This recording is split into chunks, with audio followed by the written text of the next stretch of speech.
XAnalysts. Empowering analysts, transforming markets. Hello, everyone. The conflict in the Middle East is almost approaching a month. The huge damage to people's lives, infrastructure, and many things we don't know yet. The markets have witnessed risks that probably the markets were not prepared for. Yes, the market has seen COVID. Yes, the markets has seen Ukraine crisis, but probably the war in the Middle East is not what the markets were prepared for. The topic of today's podcast is about risk. Understanding risk, managing risk in the energy markets. And to put the spotlight on this very important topic, my guest today is Mark Quartermain. Mark Quartermain is a co-founder at a firm 20+10 in the UK. Mark spent almost 40 years in the industry. Out of that, 37 years almost at Shell. Mark has worked across the entire value chain from gas, power, crude, product markets, all kinds of dimensions. Mark has been a frontline trader, and Mark has also served at the topmost levels in the Shell trading. I'm fortunate to work in Mark's team some time ago and learned a lot. So it's my pleasure to bring Mark Quartermain from 20+10, a board and executive advisory specialist firm in the UK. Mark works with other two very illustrious leaders in the industry, Alison Henwood and Nigel Hobson.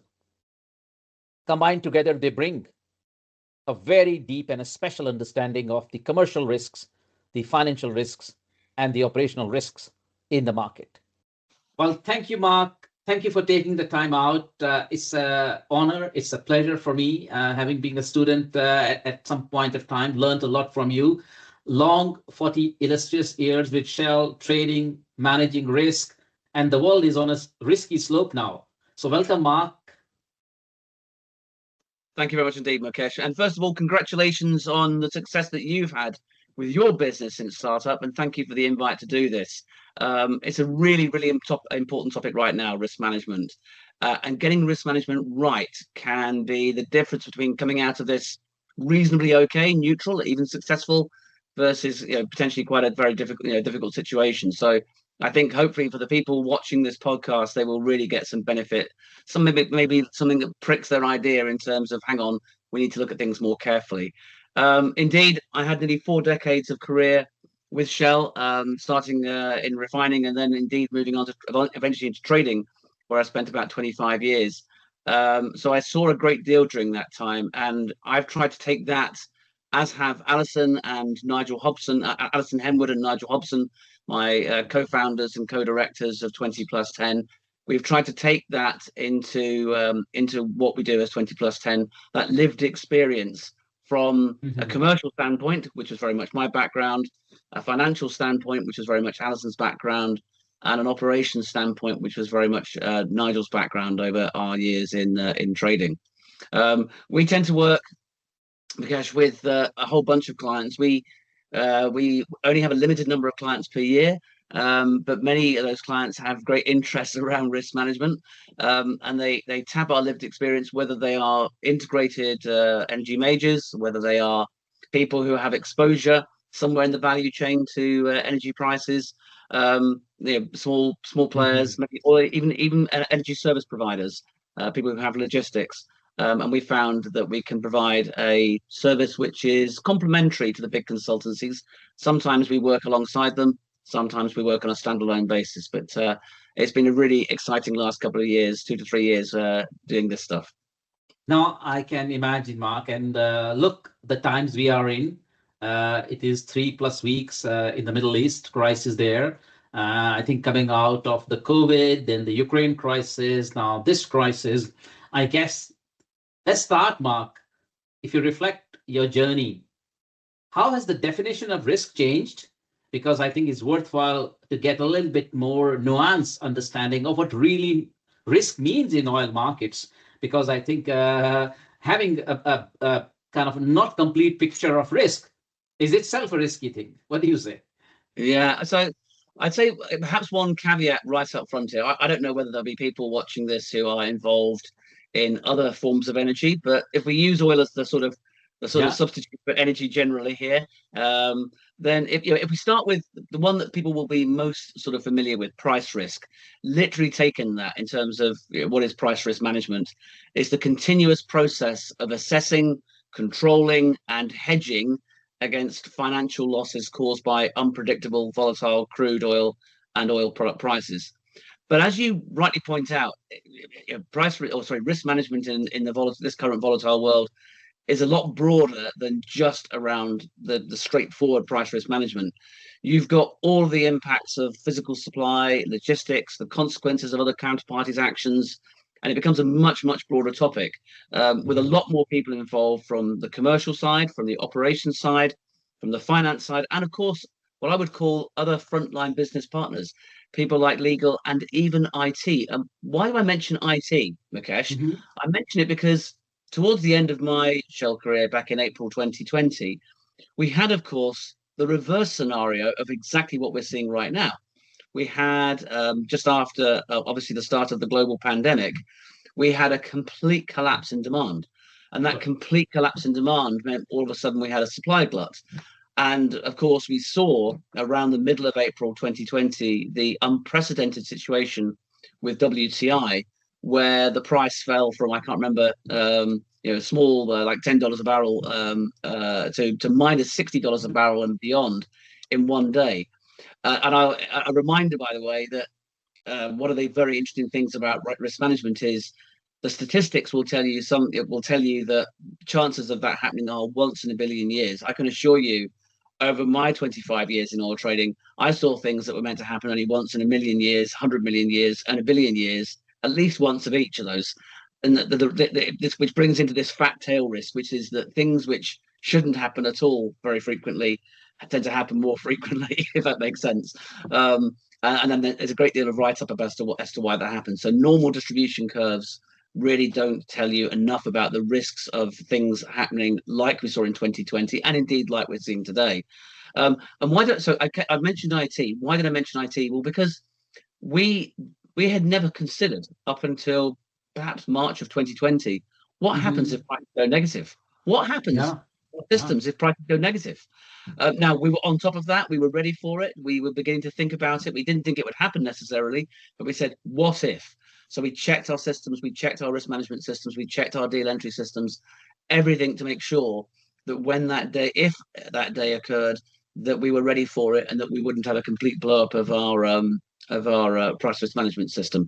And that's just a reminder that you have a good risk manager, whether you're in trading, whether you're in financial, whether you're in operations, you have got to be looking one step ahead. You've always got to be thinking about the what if. You've got to be thinking about stress testing your systems. You don't want to be caught in those situations scrambling for a solution. So I think what I hear, Mark, and you're right, that risk doesn't just start in assessing while entering a trade position, right? There's a lot of risk to be managed there. But I think a lot of risk is once you have taken a position, how do you ensure the profitability? How do you ensure, as you mentioned, it's way beyond just the price part, the credit risk, the IT risk, the legal, all kind of risk, right? Indeed, absolutely. Indeed. You have to look at the entire life of deal. And as Alison would tell me, if I she'd be cross with me if I didn't mention this, the deal, when you think about risk management, the deal is never done until the cash is in. We'll come back to that shortly, but you have to think about the entire life of deal. You have to think about you've got to think about your systems, your architecture, your processes, and I will happily touch upon that during the length of this podcast in due course.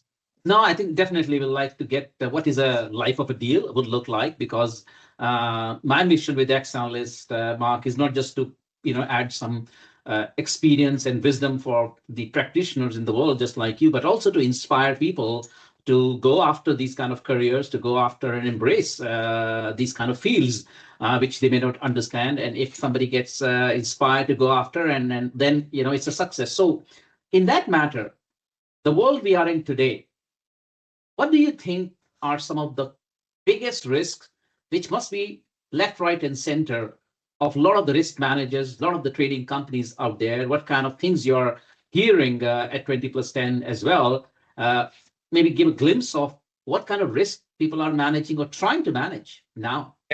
Well, let me take. I'm going to take three commercial ones. I'm going to take three financial ones. I'm going to take three operational ones. And I don't think it necessarily.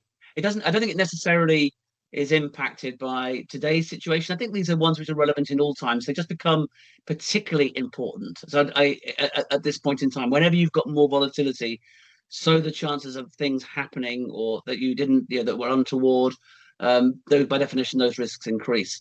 Let me take the commercial ones. And again, think about thinking about 20 plus 10 and we tend to think about things, not just through one lens, but through all three lenses. So that's why it's really, really important to cover all three bases. For me, three that would be really high up in my thinking. First of all, the diligence around the exercise of volume, pricing, and date options. So within the whole industry, whether it's in oil or other forms of energy, very often a party will grant an option to another party, right? So you've either granted an option or you've been granted an option. Whichever side of the fence you're on, it's really, really important to be diligent about that. You need to know which options you've given, and you need to know which options you have been given. Because in times of volatility, extrinsic value, which is very much tied to options, by definition, can go through the roof. And I'm reminded of an interesting story from many, many years ago, which I heard in the industry. It involved a commercial fuel seller. So quite a small business, but a person in commercial fuels. And they granted the option to one of their customers to price off the current month or the following month. And the customer had up until the end of the current month to decide which month they'd price off. Now, that's a very potentially valuable option. In most markets, it would be valuable. In these markets, that can be extremely valuable. What was really interesting about that case was that in 8 months out of 12 of the previous year, the customer had rung up the person granting the option, the commercial fuel seller, and they'd said, guess what? The boss is not very well. Can we have an extra week or 3 days or 7 days or 10 days to decide how to elect our option? So it's a really weird example, but the commercial fuel seller in that instance had no real sense of what they were giving away by granting that extended option. So they'd given a very valuable option, and then they'd gone and increased the value of that option, which was only going to hurt them quietly and silently. So if you've granted options, be very, very diligent, know what's in the contracts. If you've been granted the options, really, really important to be on the game, ready to make sure that you don't miss the exercise of that option. And I've seen some painful situations in the past where that has happened. If I take a second commercial one that I would say is really important, and this goes very much to being ahead of time, make sure you're proactive if you're a trader in seeking your mandate extensions before you need them, before you absolutely need them. So if you think you're going to need a little bit more runway in order to trade the market, do your homework up front. Don't go in a panic at the 11th hour to seek a mandate extension. And very much connected to that would be my third point, which is the need for upward communications during times of volatility. Particularly, this is really relevant if you're working in a company which is naturally long the oil price or naturally short the oil price, and you're in times like April 2020 or times like now. So if you're in a company which is naturally short the oil price and it's volatile, you could finish up through your actions really creating a problem on top of a problem that's already there in terms of the company being naturally adversely exposed. The same was true the opposite was true in April 2020. I had to be particularly diligent in managing upwards because our results really, really mattered at a time when any integrated oil major was suffering because, of course, of the very low oil price and the very low price you could get for your production. So managing upward, which for us in 20 plus 10 is a really, really important thing for consideration, is the last thing I would say in terms of commercial side. So the operational ones, I think what you really need to think about if you are involved in the value chain, involved in oil, and you've got a situation like we've got at the moment, you need to think about the people who are the critical staff at the very front line. Nigel would tell me off if I didn't mention this, quite rightly, because very often it was his people when we worked together in Shell who were the people operating the terminals, operating the logistics, and then, of course, the parallel people involved in, for example, freight. And they were the people who were really put under huge stress as a result of all of the volatility, the changes in decision making, pushing assets to the absolute max in order to be able to cope with that volatility. So supporting critical staff who'll be working under pressure for long periods is something that if you don't pay attention to, that can come back and bite you. A second thing that very much would be in Nigel's mind, and certainly I was very mindful of it, was the clarity of communication to third parties, vessel operators, port agents, pipeline schedulers, because the speed of decision making, a little bit like I've just said, is obviously that velocity of decision making is going to be going up in times of crisis. So you've got to make sure that your communication is clear. That is really, really important. And then the final one is that in a crisis, which unquestionably we're in right now, that can often test the resilience of internal processes. So making sure that you've got your key control checks. Again, I go back to my conversation about exercising options. Guess who are the people who are exercising options? Very often they're the frontline operational staff. So making sure that you are kicking the tires of your processes to make sure those things get exercised, and all of your other processes, that is really, really important. And it's important to also remember that in times of volatility, small data errors can scale very, very rapidly in volatile markets. They can lead to amplified financial losses through waiting to escalate issues across interfaces. So that is another area that you have to be very mindful of. And then if we come to the financial ones, the first one is really, really easy. I touched upon it earlier, but cash. You've really got to be on top of your cash situation. In volatile markets, very often, of course, you will have a physical leg where you have bought a cargo of something, maybe, and you'll have a financial leg. And very often in volatile markets, you will see the cash consequences of that very, very rapidly. For example, in the financial one where you've got margin calls, but you won't see the kind of cash consequences on the physical one, maybe for some weeks or months. And so companies can finish up doing very well, but actually struggling. So they're doing very well in terms of profitability, but they're struggling in terms of the cash consequences for the reasons I've just mentioned. So having your eyes on the cash situation, really, really, really important.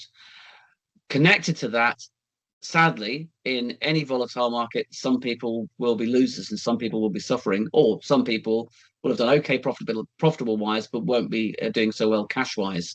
And so making sure that you are really eyes on the game in terms of credit. Are people paying up on time? Are there slippages? Making sure your credit department is really scrutinizing that side of things becomes really, really important. And then finally, and it's connected a little bit to what I said on commercial, the risk management and risk limits. Again, making sure you have the board and your senior folk engaged in terms of what you want to do to ride out the current volatility, what support you need in terms of mandates. Very often it's the financial people, the people in the risk team who will be making that presentation. So that becomes really, really important as well, making sure that you are, again, upwardly communicating to people who may not have trading as their background, but will certainly be suffering the stresses of the volatile market. You've got to keep them on board, keep one step ahead.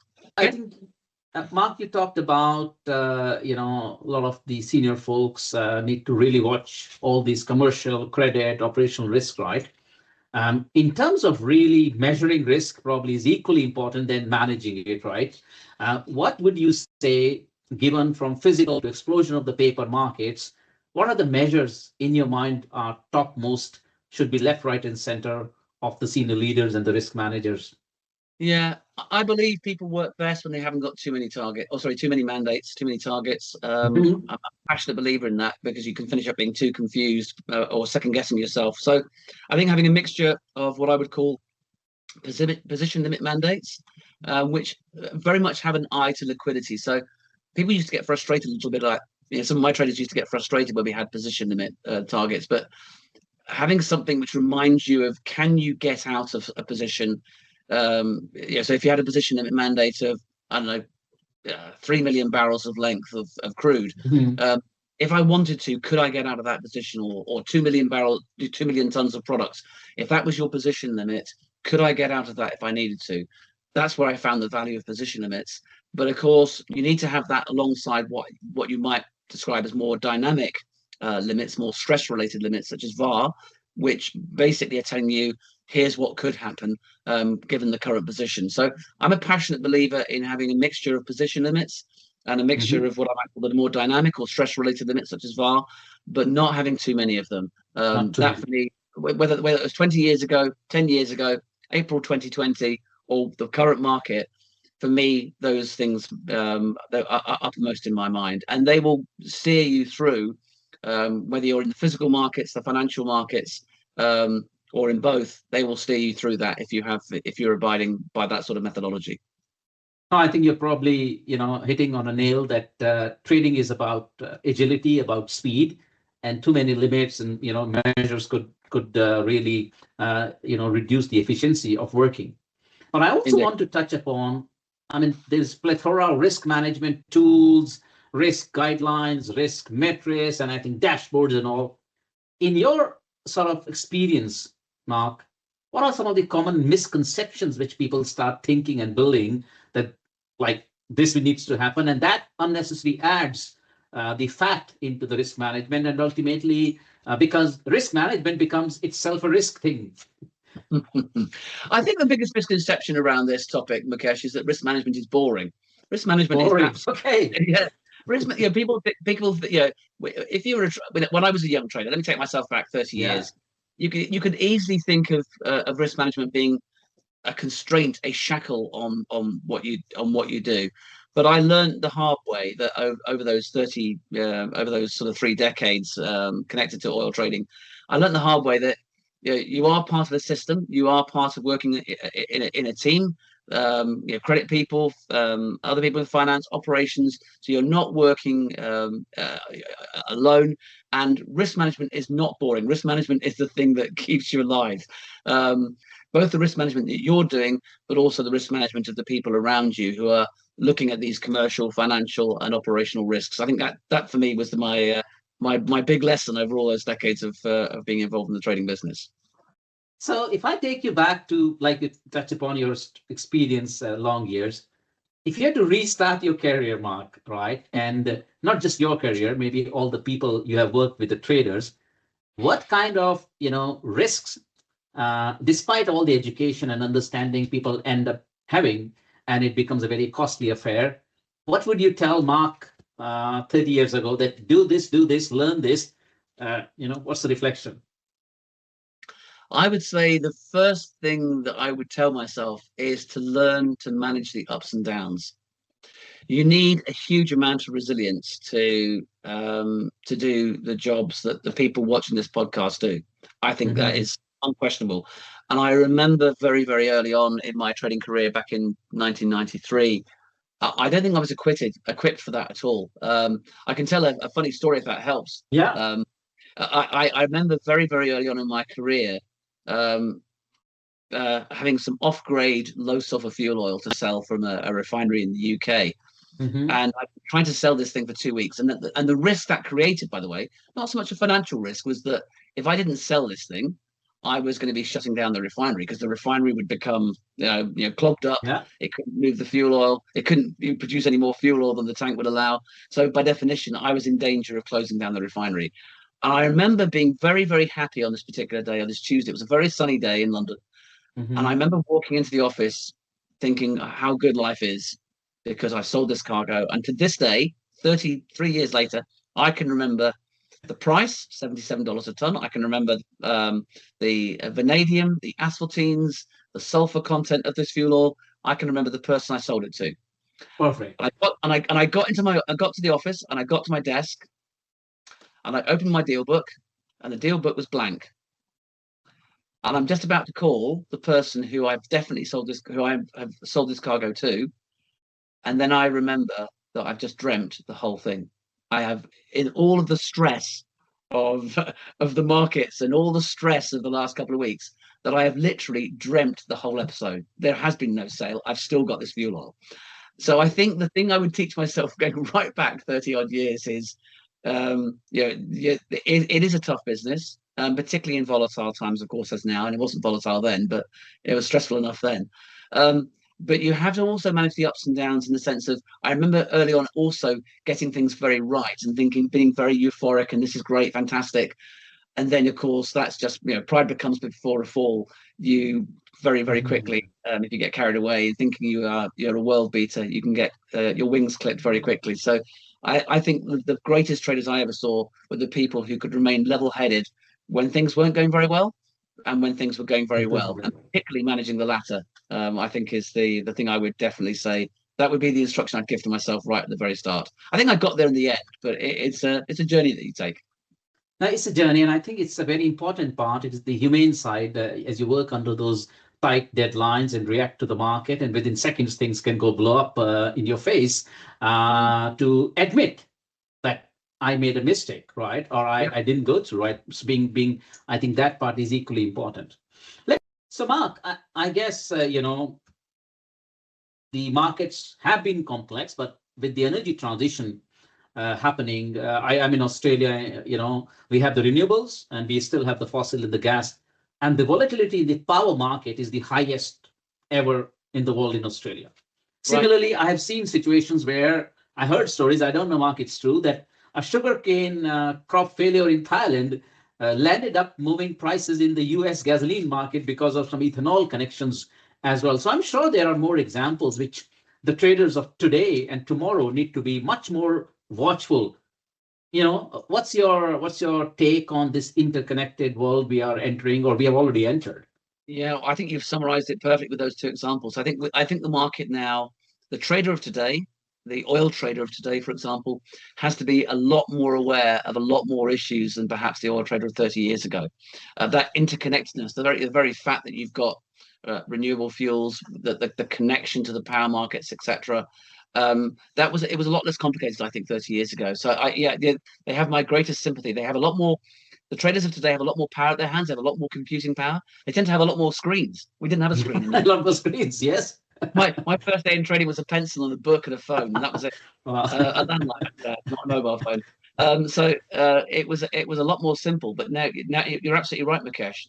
People now, and you can have situations which are very, very global. Of course, what's happening in the Gulf, in the Middle East, is obviously having an impact globally. But you can have a lot of local issues which can then create price dislocations.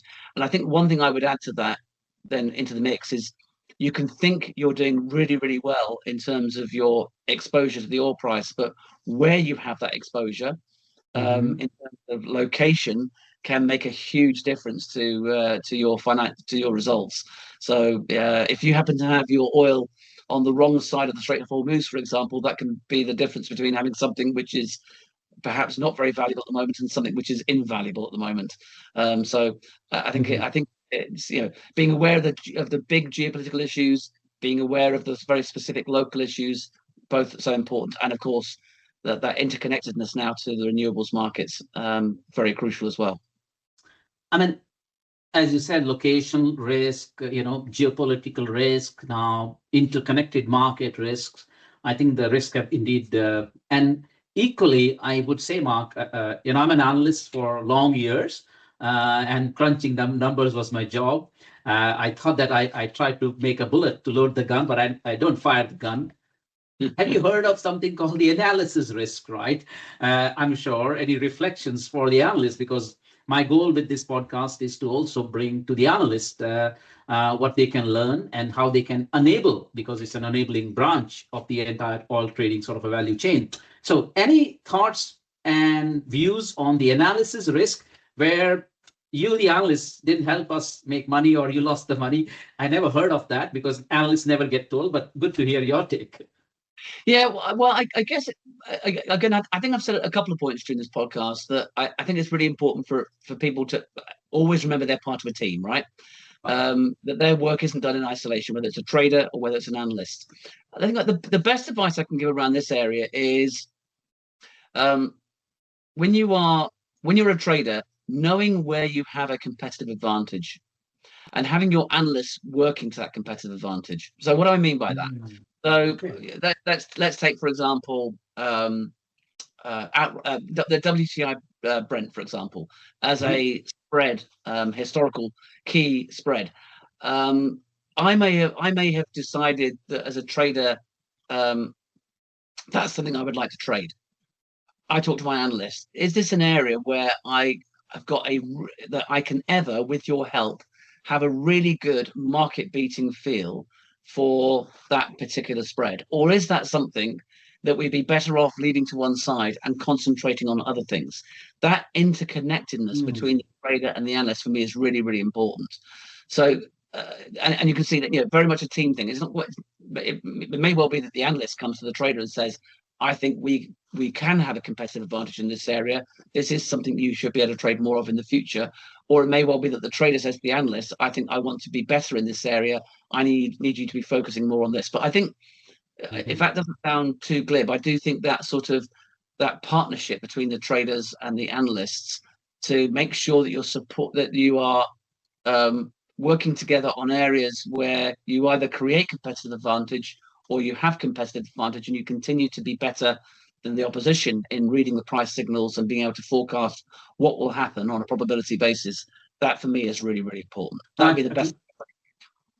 I so relate to now, and it's like suddenly like kind of a light bulb, because not only I worked with Shell at the trade floor in Houston, Mark, for many years, but in my previous role, I traveled all around the world, met with all big, small trading houses.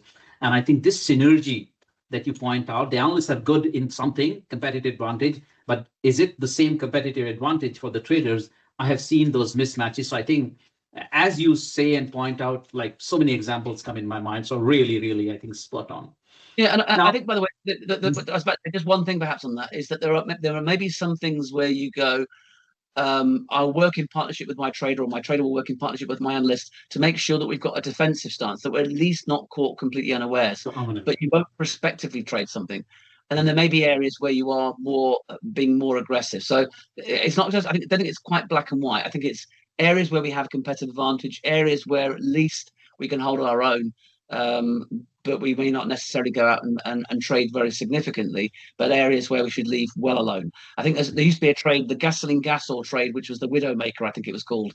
Which I always remember that. It was always one where people said, if you try and guess that particular spread or forecast that spread, you're wasting your time there, because there's so much difficulty in predicting where that will go. So, Mark, I think you mentioned about given some examples of, gasoline, gas, or don't guess it. I believe that there might be some differences, though I guess a lot of risks are common risks across independently of the commodity. But anything comes in mind where one commodity within the oil trading world versus another has a different risk or tools to manage or opportunities to manage? Yeah, the one that comes to mind was the very first thing I traded, which was fuel oil. Obviously, fuel oil, I don't think has a futures market nowadays, and never certainly did 30 odd years ago.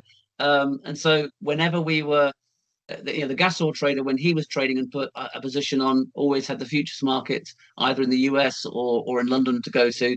Whereas me as a fuel oil trader didn't have that same option. Yes, we could hedge with something like crude, but then of course we use significant basis risk. So if you are involved in commodities which don't have a futures market attached to them, then by definition you are in managing your risk, you are facing a slightly greater uphill battle in terms of successfully hedging yourself. So yeah, I guess that's the one thing I would draw a line. Fascinating, thinking, Mark, and I think this is not possible if you have not done those, long years. But we are also kind of living in this age of AI and other things, too many parameters to watch, and things, as you said, becomes complex, right? Share, what's your take on indicators or one indicator to watch when you really want to excel in risk management? It may be an unusual one, but one I didn't mention earlier, but performance risk. I'm going to give an example around performance risk. I had a great deal of passion. I had a great deal of passion around this. So, Mukesh, I'm going to use an example here, which will bring this to light. Mukesh, I'm going to buy a widget off you for forward delivery in 1 year's time. Okay? The price of that widget is $10. I then use the widget futures market to hedge this by selling one contract at $10. Okay? Mhm. And that means I'm ultimately going to buy my widget for what the market price is in 1 year's time, when you deliver the widget and I buy back my futures contract. So that's what I wanted. I wanted to guarantee my physical supply of a widget, but I Mhm. didn't want to take a view on the widget prices because that might expose me. But what happens if you, Mukesh, no longer perform on the contract? And it may Delivery. be, yeah, and it may be because there was a loophole in the contract which you exploited. It might well be for reasons completely outside of your control. Maybe there's a war, maybe there's all sorts of other issues, or maybe you no longer exist, whatever, in the sense of you and your company making widgets. But whatever happens there, if all of a sudden you fail to deliver in 1 year's time, and I'm sitting there now, no physical supply at $10 a widget, but I've got a futures contract, which the market has rocketed, by the way, for widgets. It's now $50 a widget. I'm now $40 in the hole on my futures contract, which I've got to buy back. I've still got to now go out and buy a physical widget at $50. You can see the problems that causes. Now, in that situation, the trader throughout that whole year is gleefully going along, going, my book is balanced. I know what I've got coming in. I've got this futures contract, obviously, which is out of the money, but I've got my physical widget, which will make up for that. Being aware of performance risk, being aware of how much performance risk there is in your book, either as a buyer or if you are selling something and someone has bought something off you for fixed price, is really, really important. I would say that's the one thing that people, I think, in my career underestimated, and that can have very, very significant consequences. So if you've got a party that is buying an awful lot of product from you at fixed price, if they're selling an awful lot of product to you at fixed price, that's one thing I would say, beyond all the other risks I mentioned, to keep an eye on. And I guess the times like this, I'm sure a lot of performance risks are coming to life, which people were not thinking about. I mean, this is a perfect crisis kind of a situation. So you're making it probably a very critical point, Mark. Now, I want to bring back to, this is about, as I said, inspiring people that go, take this as a career, make this as your really passion for life. So what advice or guidance would you give someone, Mark, to make risk management a passion? I know, as you mentioned, boring, but I think very critical. So what comes to your mind? To clarify, I don't think it's boring. I think the misconception is it's boring. So I think it's a fascinating topic, and I will tell you. I think I shared earlier in the podcast the need for the sort of qualities you need must include resilience. It's whenever you are involved in risk management or the area of risk, there's a clue in the word. You've got to be resilient. You've got to be able to, things will go wrong, things will go right, and being able to manage the outcomes of that in terms of how you show up personally, I think is really, really important. Numeracy, you don't have to be a maths professor, but numeracy clearly very, very important.